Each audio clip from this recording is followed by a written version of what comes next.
По сабота на 23 март на градскиот стадион во Виница ќе се одржат традиционалните Тодорови трки, настан на кој се очекува масовно присуство на сите генерации, од деца до предучилишна возраст, па се до пензионери. Настанот традиционално започнува со дефиле на коњи од стариот плоштад, па продолжуваат на градскиот стадион од 11 часот.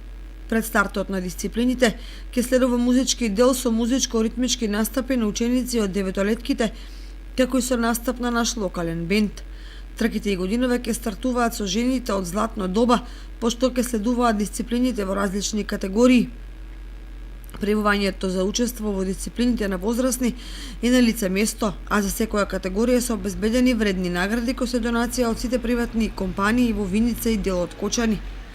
Годинава трките ќе имаат и хуманитарна мисија. Волонтерите на Црвен крст организираат акција за донации и помош на Лозина Анастасова, лице со телесен инвалидитет, која пред неколку недели во сообраќајна незгода повторно се здоби со скршеници и повреди и е речиси неподвижна. Средствата се неопходни за соодветна грижа и нејзино лекување.